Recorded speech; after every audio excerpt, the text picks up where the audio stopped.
Welcome to the Bloody Disgusting Network. No.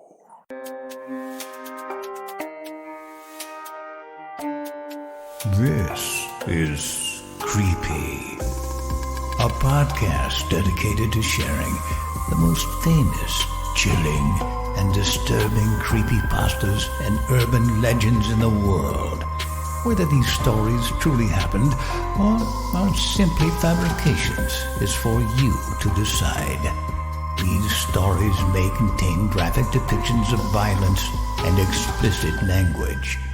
Listener discretion is advised. Creepy presents Tales from the Gas Station. Welcome to Bedside Manor, Part 5. With performances by Owen McCune, Megan McDuffie, Nate Dufort, Nicole Goodnight, Joe Stofko, Michelle Kane, Jimmy Ferrer, Cole Burkhart, Alicia Atkins, and J.V. Hampton Van Sant.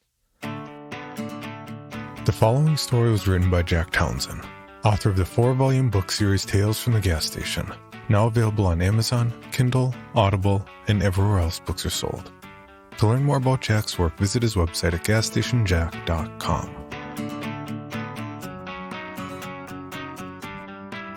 Jerry swung a mean right hook across Wolfgang's cheek. It connected with enough force to send the boy flying off the table. Boom, baby! Jerry exclaimed as Wolfgang and the knife both collided with the floor. He walked over to where Wolfgang was trying to pick himself back up. You know, I promised my lawyer I'd stop punching kids in the face, but for you, I think I'll make an exception. Wolfgang made a desperate charge for the knife, but Jerry caught him in a headlock and pulled him away, shushing calmly. It's okay, relax. Shh. We're just gonna leave the weapon and talk about this like adults. We're gonna be like Fonzie, okay? You probably don't get either version of that reference, but trust me, it's okay. Hope's already running around the table. Let go of my child! Before any of us had time to react, Hope had already pulled the gun out of her clutched purse, put it against Jerry's head, and pulled the trigger. His lifeless body fell to the ground. Wolfgang gasped for air. Hope dropped to her knees and reached for her son. It was the last mistake she'd make in this life. He quickly picked up the knife, turned, and plunged it into her eyeball all the way to the hilt. By the time she collapsed the rest of the way to the ground, Wolfgang was already halfway out of the dining room. I ran to Jerry's side, but there was nothing I could do for him. The bullet had gone straight through. It was a clean kill. He never saw it coming and hopefully didn't feel a thing. What the fuck? Where did that gun come from? Tobias walked over, knelt down, and pulled the weapon from Hope's dead fingers. He turned it over a couple of times, then he gave his assessment. It's a Ruger 380. A purse gun, designed to be discreet. I tried not to lose my temper. You mean to tell me that this woman had a gun on her this entire time? And what? I was screaming at Hope's dead body now. You just chose not to defend yourself? Maybe that I can understand, but you freaking killed Jerry just because he was trying to help you? Lauren grabbed my arm. Jack, calm down. You're not helping. I tried to calm down. I really did. But then a chime rang out and Nathaniel said with a smile, Ah, goody. It seems that the detective has finally arrived. Perhaps he can help us sort out this ghastly affair. Shut up, Nathaniel! Nobody likes you! You're worse than a hangnail! Tobias walked up to Nathaniel and draped his jacket over the old man's head. Ignore him. Now let's talk about a game plan. Next time we respawn when the boy attacks Jack, I'll subdue the mom. Lauren, can you help Jerry? Sure can. Great. In that case, I propose we skip ahead right now. There are 6 bullets left in Hope's gun. Any volunteers? I was taken aback. Wait. Hang on. You're all suddenly okay with the idea of dying? It's not death, Tobias explained. We've been busy. We learned a lot after your disappearance. For instance, we learned that this isn't a solid timeline. It's an incursion. We built an echolocator out of the radio and some spare parts Did you guys even look for me? Tobias made a face like he heard me speaking in Comic Sans. Why would we? Your trap gave us an entire uninterrupted hour to experiment and learn exactly what we're up against. What about Jerry? Did he at least try? Lauren answered. He did, but he got struck by lightning a few minutes after you disappeared. Tobias shook his head. I told him not to bother. But Jack, you're missing the point. We figured out so much.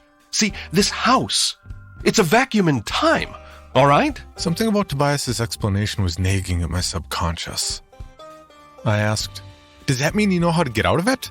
No, but I think you're failing to understand the implications. It completely rewrites quantum theory from the ground up. There was still something there, beyond the technobabble. Something he said that I couldn't let go. Does any of that get us closer to getting home? It will. The scientific process is just that, a process. There aren't any eureka moments without extensive work and study.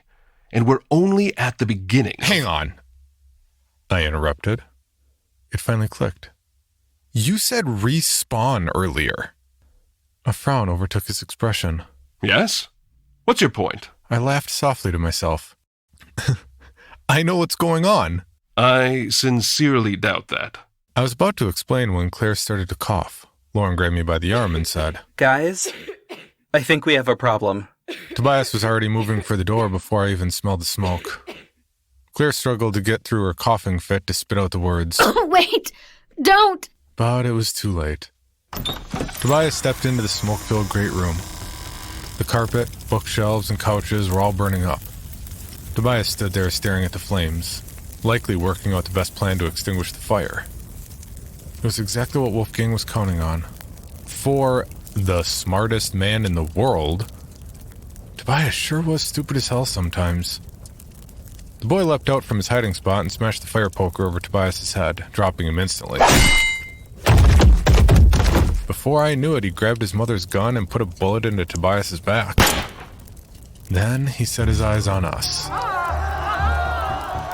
Lauren pulled me to the back of the dining room and screamed, Run! Just as the next shot rang out. I saw Bridget fall to the ground, and we were flying through the door behind us, into the parlor. We ran without thinking, deeper into the house, through the doorway on the far end, into the nauseatingly long hallway with the lime green and purple wallpaper. The sisters ran in front of me. I stopped to look behind to see if we were even being followed, but all I saw was an endless stretch of checkered carpet. It seemingly went for miles and miles. I closed my eyes and tried to remind myself that it was just an optical illusion. A shot rang out. I opened my eyes and saw Wolfgang standing there. I couldn't figure out how close he was. That damned hallway made it impossible to know if the space between us was a few feet or a few hundred yards. My ears stung. The bullet must have grazed me, I thought. I put my hand to the side of my head, pulled back at the searing pain, looked at the handful of blood on my palm, and reassessed. The bullet did more than just graze me. Wolfgang was running now. I turned around and did the same. Lauren was calling my name from somewhere up ahead. For the first time, I noticed an irregularity in the repeating patterns against the wall. A break. No, a door. Lauren leaned out and gestured for me to hurry up, but she was so far away, and Wolfgang was gaining. I'd never make it in time. Another shot echoed down the hall. And then, inexplicably, I was there. Lauren pulled me through and slammed the door shut behind us. My heart was about to beat its way out of my chest. My lungs were ready to explode. But this was no time to rest. We had to keep running. I looked forward to see what kind of a room we'd ended up in and immediately said, "Fuck!" It was more of the same. An impossibly long, thin hallway with green and purple wallpaper and checkered carpet. The walls were littered now with doors, arranged endlessly down the corridor, all identical to the one we'd just gone through. Which one do we pick? There was fear and uncertainty written all over Claire's face. She didn't want to tell her sister she didn't know the answer. Instead, she pointed at the closest door. A good as choice as any. We all ran through and saw more. More hallway, more doors. More green and purple wallpaper. I could hear Wolfgang screaming from behind the door we just closed. We couldn't stop now. I pointed at a door at random and said, "That one!" They didn't question it. They just followed me as I pushed it open and ran into more hallway, more doors, no end in sight. I shut the door behind us as the sisters raced through. Claire fell to the ground, gasping for air. Lauren was at her side right away. It's okay. He's not going to find us. We lost him. No, we didn't. Claire said, crying. I turned around to make sure the door was locked, but it wasn't there anymore. The door had vanished, replaced with more of the never-ending hallway. I took a couple steps forward and felt the air in front of me to make sure the door hadn't just turned invisible. Sadly, there was no such luck. The house was rearranging itself, forcing us to play along with this stupid game. I heard Lauren gasp and turned around to see Wolfgang standing behind her. One of his hands was wrapped around her hair, the other holding a gun to her head. His eyes were on me. "Wolfgang, wait!" I shouted. "You don't have to do this. Nobody has to die anymore." That was, evidently, the wrong argument. He executed her right in front of us. Claire screamed as Wolfgang raised the gun and pointed it at her. "Wait!" I shouted with even more desperation. Amazingly, he gave me a chance. What can you possibly say that I'm going to want to hear? I got down on my knees. "I know what's going on. I figured out the mystery of Bedside Manor. I can get us both out of here." I don't want to get out of here. I had no response. All I could do was look to Claire. She returned my gaze. Her piercing blue eyes held nothing back. She was afraid. She was terrified that I might be wrong. She was terrified of Wolfgang. And a surge of electricity ran up my spine. She sent a message that only I could hear. Follow the smoke. He pulled the trigger, and Claire was dead. "Why?" I screamed. "They didn't do anything to you. Why can't you just leave everyone else alone? It's me you want to kill." I don't want to kill you, you idiot. I want to make you hurt like you made me hurt. I was stuck in that room all alone for days. Do you know what that kind of pain feels like? Well, to be fair, you also murdered your mom and tried to kill me and almost killed everyone else, so maybe get off your high horse and quit being such a dick about it. He aimed the gun at my crotch, smiled, and pulled the trigger. A second later, his smile turned into a frown. Nothing happened. Oh God, I'm so glad I didn't screw up my bullet count there. He shrieked and threw the gun at me, but I'd already started moving for the closest door. I pushed through, slammed it behind me, found another identical door nearby and ran through it. I repeated the step a few more times and stopped to relax against the wall. To my right, as far as I could see, were identical doors, against an incalculable horizon of lime green and purple. To my left, the exact same thing. Somewhere, far off in the distance, I could hear his screams echoing in every direction. I was trapped in this labyrinth with a monster and no clue how to escape. Then, I smelled smoke. Surely it can't be that easy. Can it? I started walking. This time, the smell became stronger. I was heading in the right direction, passing door after door, pausing every few steps to take a deep breath to make sure I hadn't lost the trail. The screams of the young psychopath were definitely getting closer by the second, tempting me to run away. But I ignored them and took my time. When I found the right door, I knew immediately. It smelled like I was standing next to one of Jerry's New Year's bonfires, when he'd throw in plastic, electronics, old tires, and anything else he could find to burn. I tapped the door handle. It was warm, but not hot enough to scald my hand. As Wolfgang's voice continued to bounce around the endless hallway, I opened the door and stepped into the parlor. The fire blazed out of control. The smoke was so thick I couldn't breathe or see further than a few feet in front of my face. A crashing noise erupted over my head like the building was ripped in two. I looked up, just in time to see the ceiling cave in on me.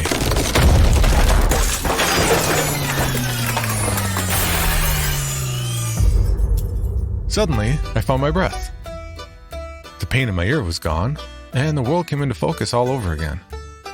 Jerry was at my side now, shouting something that sounded like, Whoa, Nelly! Across the dining table, Wolfgang was clawing his way over to me with the dinner knife in his hand. Lauren leapt to her feet, picked up her chair, and broke it into pieces against the boy as soon as he was close enough to hit. Jerry quickly grabbed him by the feet, pulled him off the table, and threw him into a headlock while Hope screamed for them to let her child go. Let go of my child! She took the gun, aimed it, and pulled the trigger. Yet nothing happened. Hope was alive. Wolfgang was subdued. I was almost proud that we'd survived the first 30 seconds as a group. But now wasn't the time to relish the minor victory. As the rest of them screamed and fought with one another, I left and went into the great hall. There was someone I needed to talk to. I opened the front door to find the detective standing there staring at his pocket watch. He looked up and said, Hello. With a note of surprise, I wasn't expecting to see you already. We need to talk. He put his watch away and asked, Are you going to try and hurt me? Because I can save you the trouble, I'm not. I figured it out. He crossed his arms. What, pray tell, do you think you figured out? I stepped outside, closed the door behind me, and said, The mystery of Bedside Manor. No, you haven't, Jack. You haven't even come close. Hear me out. I've known something was wrong here since the moment we arrived, only I couldn't understand what it was. Every time I tried to look Maggie in the eyes, I could sense that something was off about her. Like Uncanny Valley kind of off. Then there was the way that she and Nathaniel teleported whenever they weren't being watched. There was the rain that came from nowhere, the rearranging forest, the guardrails that keep us from leaving. It all finally came together when I heard Tobias call this dinner table fiasco a respawn. You know what a respawn is, don't you? It's a video game term. You gave us save points. You gave us NPCs. You built your own custom physics game. Oh, it's so obvious now. The reason we can't stay dead is because none of us are even here. Bedside Manor's a simulation, isn't it? I told you to play the game. You're not playing. You're metagaming. But am I right? Do you know how many iterations of Bedside Manor I've personally overseen? Billions. Literally billions. I've helped to build a model of this game across virtually every version of your reality. And never once has a team failed so utterly and completely. Not one time in your case, you didn't hear me, billions, honestly. I'm impressed by your sheer ineptitude. Thanks. It doesn't matter. You will play the game eventually. Even if I have to personally play along with you. Sometimes the players need a little hand-holding to get them on to the right track. And you will get on the right track. There's far too much at stake to give up now. I knew it was pointless to ask, but I tried anyway. What's at stake? Much to my surprise, he answered freely. You're close, but not close enough to understand. This isn't a video game. It's psychological reconnaissance. A compatibility test to determine if a world is ripe yet. Ripe for what? He chuckled under his breath. This, evidently, was one secret he wanted to keep. You won't even know we're here, child. Our presence is a symbiosis. The same way a farmer feeds and protects his livestock. We can make you happy, fat, immortal. Anything you can imagine and more. All you have to do is play the goddamn game. I crossed my arms. I don't want to. With the fate of both of our species hanging in the balance, did you really think I'd allow you any choice in the matter? He didn't give me a chance to answer. The next thing I knew, we had already reset.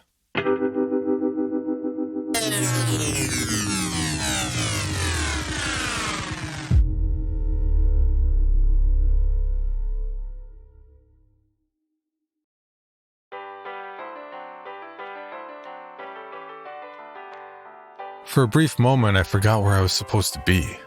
Well, don't just stand there. Come on over and set a spell. I looked up from my book and took in the new surroundings. I was no longer on the porch with the detective.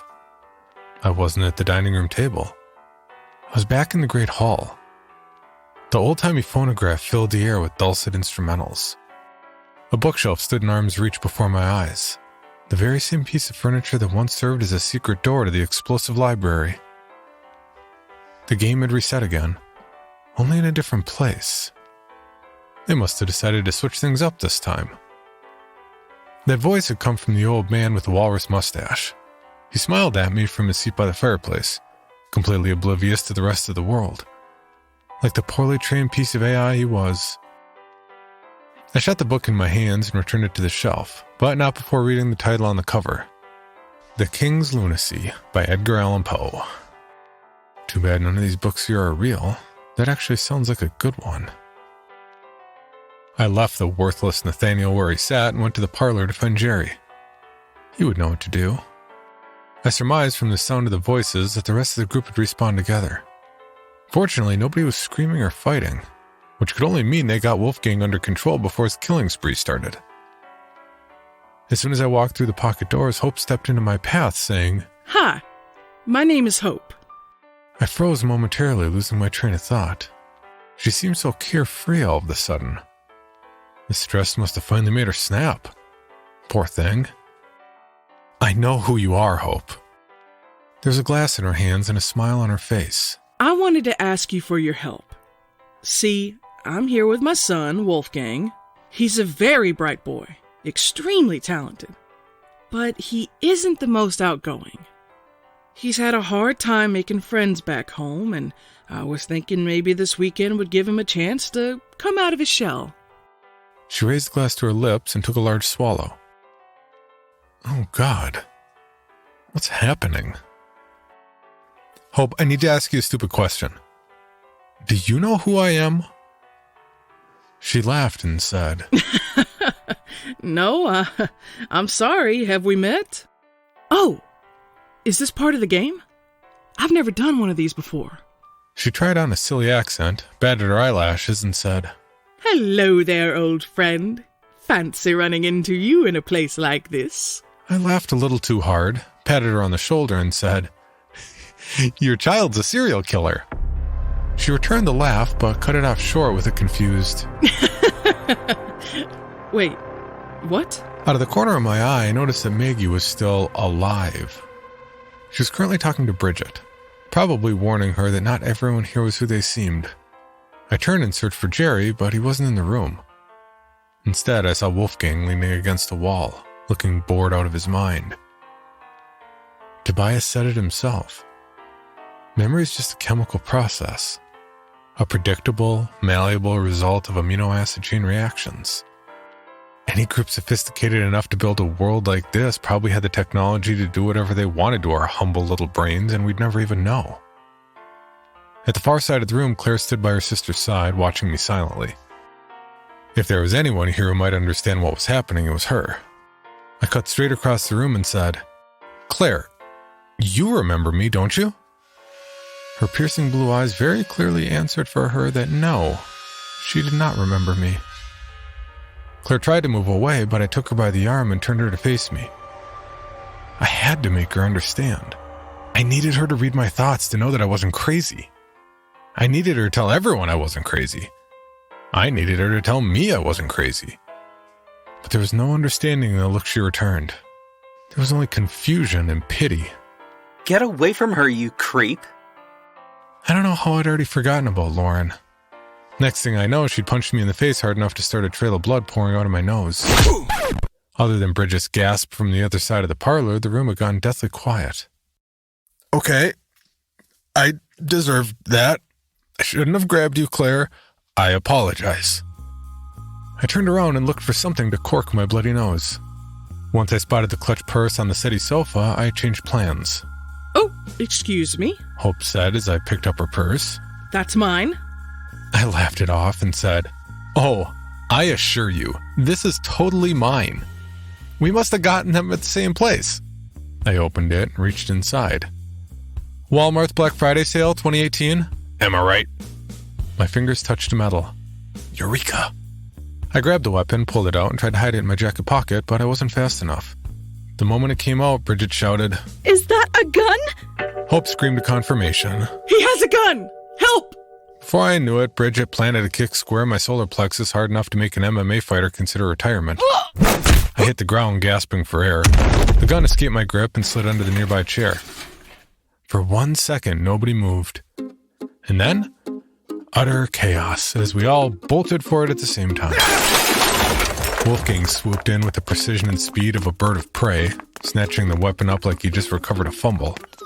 As soon as I got back up, I gave chase. He saw me coming and bolted out of the room like a cockroach in a spotlight. I knew from experience that he'd be faster than me in a fair race. I was busy trying to figure out what I could throw at him when I got lucky. He reached the base of the stairs and tried to hook an angle, but his dress shoes must have had less traction than he was used to. He skidded into the wall, paused to regain his balance, then crumpled like an old soda can once I slammed into him at full speed. Wolfgang and gun hit the floor. I picked up the gun and left the boy.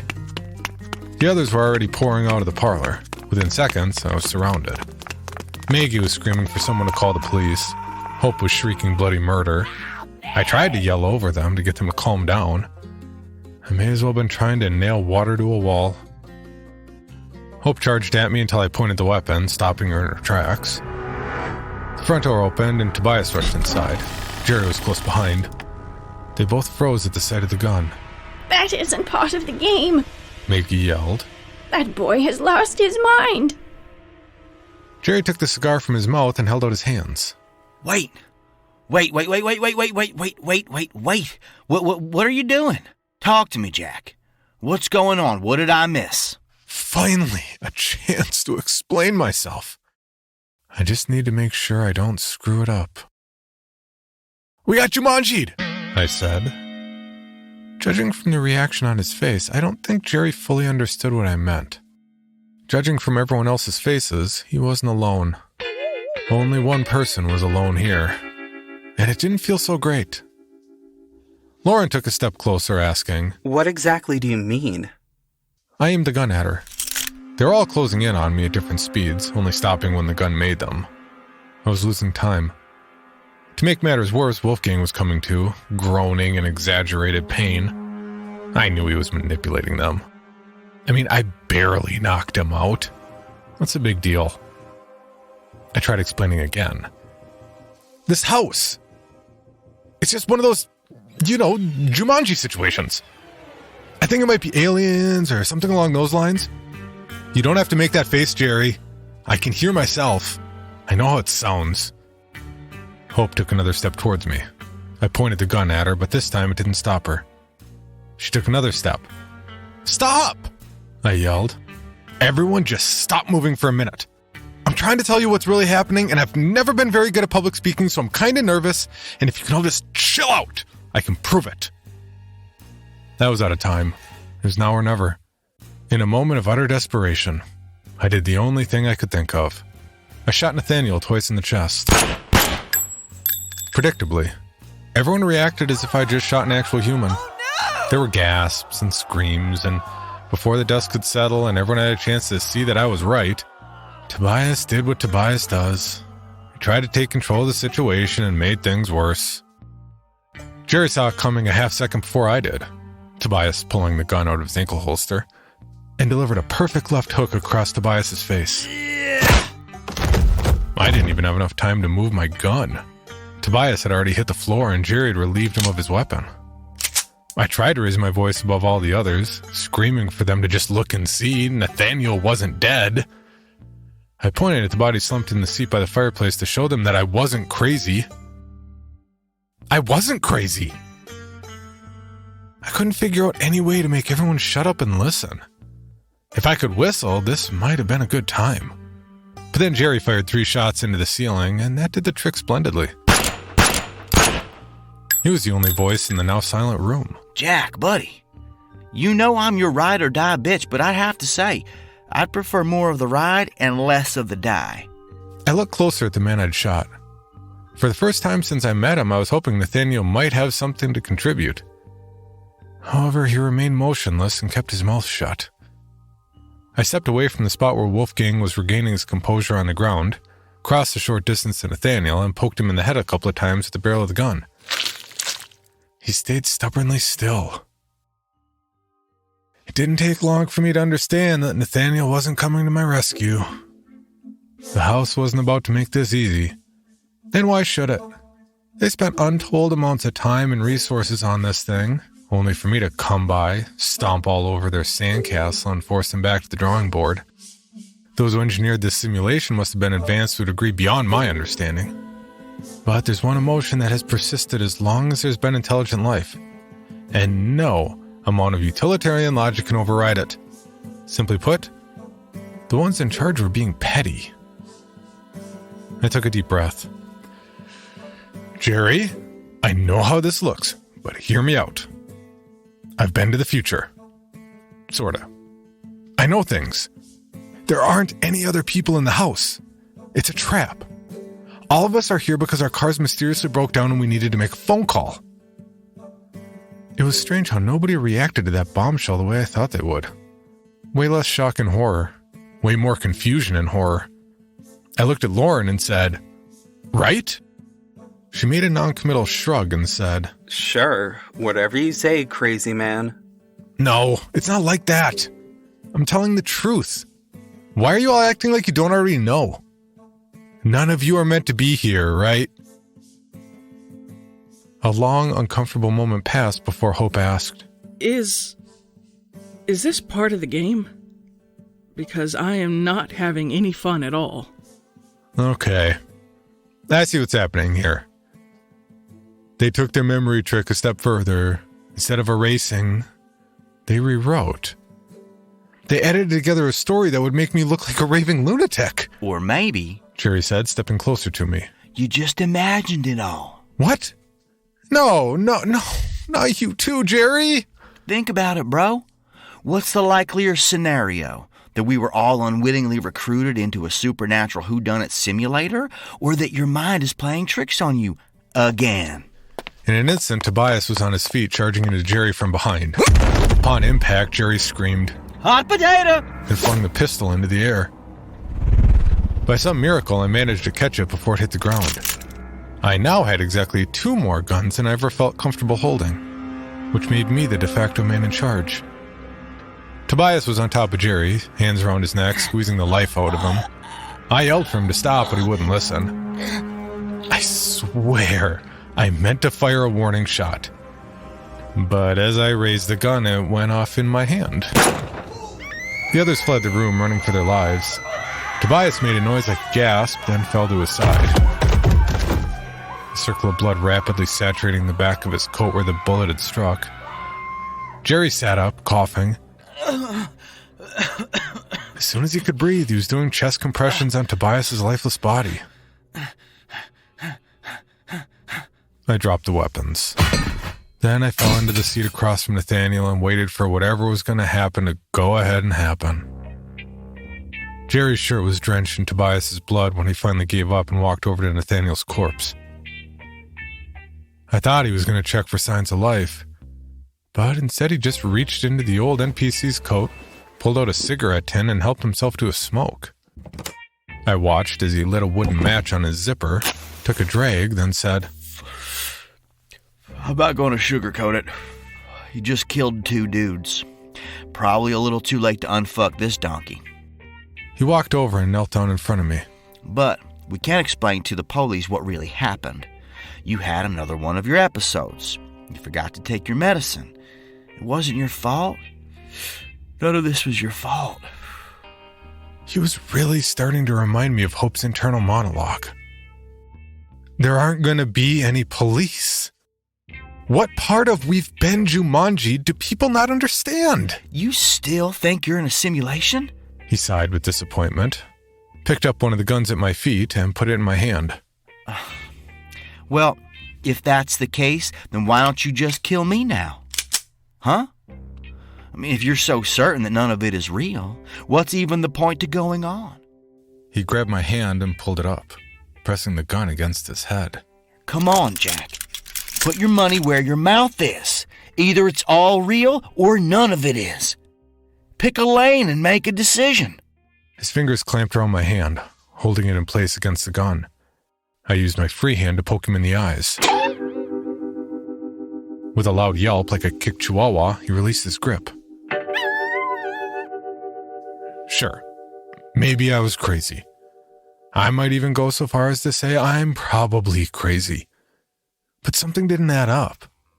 Even in the midst of a time-bending psychic murder mystery, there was one thing that I couldn't wrap my mind around. Jerry was not acting right. By which I mean, Jerry was not acting like Jerry. I thought back to when I called out at Bedside Manor. The woman at the sheriff's station who didn't know about Sheriff O'Brien. The illusion of this place was incredible, but only on the surface. They could lie to us, make us remember things wrong, but they couldn't see inside our heads. That was one huge advantage we still had. Jerry, you remember Lucy, don't you? He answered slowly. Lucy? Yeah, sure. Why? What about her? Lucy was a friend we met under strange circumstances a while back. She was the sort of person one might call paranoid, avoiding social media like the plague, only ever using a burner phone, keeping to herself whenever she could help it. She trusted very few people, but for some strange reason, she trusted us. I asked the question slowly. What kind of pet does she own? He stared blankly forward as he held out the word, like I wouldn't realize he was buying time. I pulled back the hammer of the gun, forcing him to take his guess. Cat? I shot him in the foot. The reaction was not at all what I expected. He just laughed and said, Dog. She has a dog, huh? I shot his other foot. Who are you? In one quick gesture, he put his hands to his face, curled his fingers into the skin, and ripped it off like a fancy Halloween mask made of gum. The smiling face underneath belonged to the one who called himself the detective. He'd said it himself. You will play the game eventually, even if I have to personally play along with you. Fascinating. How did you know? Your acting sucks. You weren't supposed to remember. How? How can you remember? Oh, I wanted to forget everything. There was a part of my mind that I could feel inviting me to let it all go, to release the past few days into the nothingness beyond existence, to fill the vacuum with a new memory about how Jerry and I planned a trip to Bedside Manor over a year ago as a retreat from our boring existence back home. That memory was pleasant and warm and fake. I don't pretend to know exactly what's wrong with me, but my memory's never been normal. I probably forget more things in a single day than most people forget in their entire lives. I constantly struggle to know which of my memories are real or imagined. My doctor tried countless remedies to help with my confusion, and I doubt he could ever understand how much effort goes into maintaining normalcy. How much of my day I spent trying desperately to remember all the things I forgot. I guess after all this time, I've built up a slight tolerance to fake memories. I let the useless gun fall to the floor, then asked, Are we done yet? Done? He laughed. Oh no, Jack. No.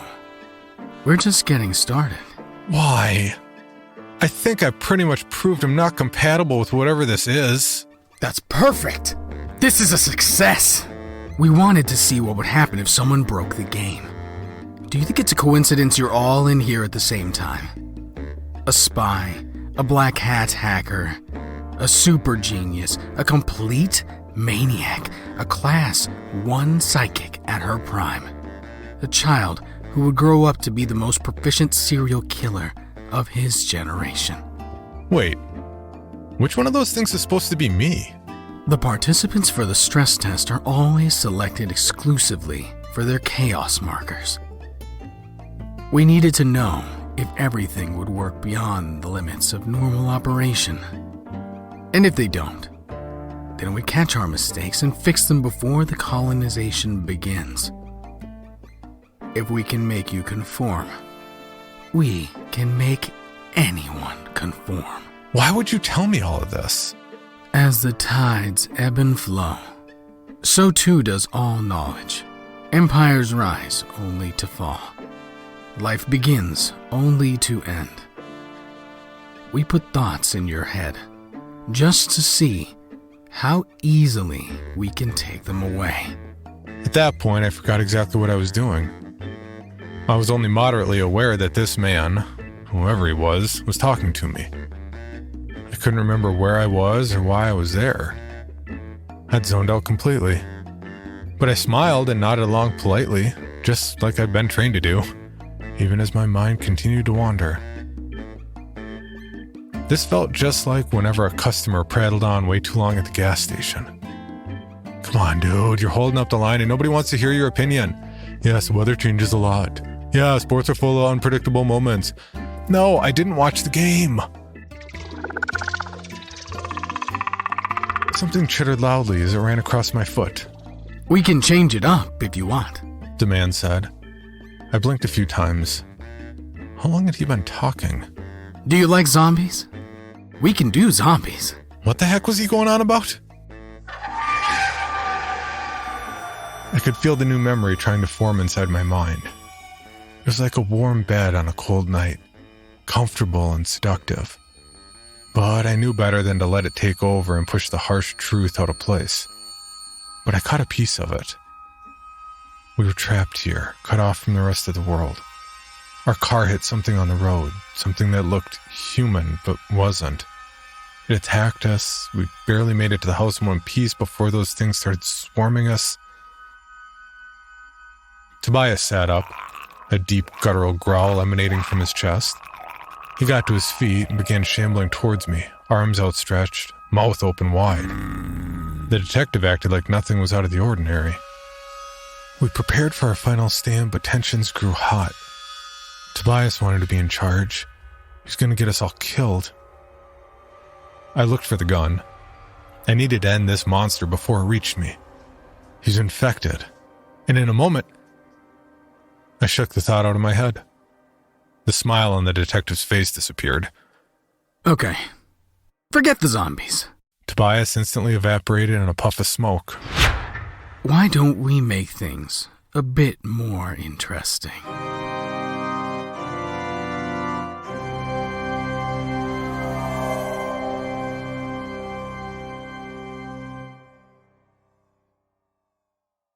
The preceding story was written by Jack Townsend, author of the 4-volume book series Tales from the Gas Station, now available on Amazon, Kindle, Audible, and everywhere else books are sold.